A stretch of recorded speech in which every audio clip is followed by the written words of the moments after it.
ઈષ્ટદેવ ભગવાન શ્રી સ્વામિનારાયણ, દેશના તથા વિદેશના વહાલા ભક્તજનો, યુવક મંડળો, ભગવાન સ્વામિનારાયણની કૃપાથી આપનું આ વર્ષ ખૂબ જ મંગલમય, આરોગ્યપ્રદ, સુખપ્રદ, શાંતિપ્રદ, આનંદમય અને સર્વ રીતે પ્રગતિમાન બને.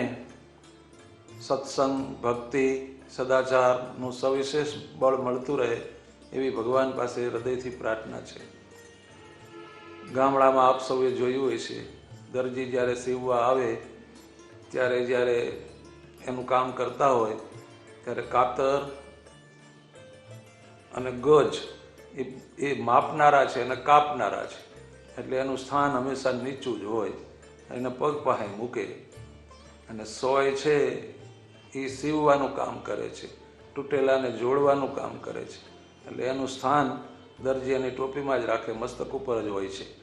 ત્યારે હંમેશા જીવનમાં આપણે સોય જેવા બનવું, પણ કાતર જેવા ક્યારેય નહીં. બીજું કે કુટુંબમાં સંપથી રહેવું, ઘઉંમાં ઘઉં રહે એમ રહેવું, પણ ઘઉંમાં કાંકરા રહે એમ નહીં રહેવાનું. પરસ્પરસ હેત પ્રીત અને સહકારની ભાવના થવી જોઈએ. અને સ્નેહના સરવાળા કરજો, ભૂલની બાદબાકી કરજો, સહકારના ગુણાકાર કરજો અને વેરઝેરના ભાંગાકાર કરજો, તો આપણું જીવન સુખપ્રદ બનશે. અને ભગવાન સ્વામિનારાયણની શિક્ષાપત્રી એ અક્ષરશ પાળવાનો આગ્રહ રાખો, તો આપણું જીવન સુમધુરું બનશે. અને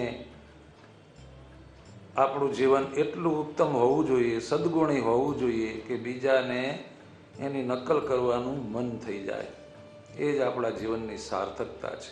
અને ભગવાનના ભક્તોમાં પ્રેમ ને હેત દિન પ્રતિદિન વધે એવો પ્રયાસ કરજો.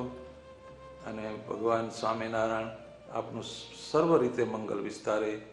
બધાને હેતથી જય સ્વામિનારાયણ.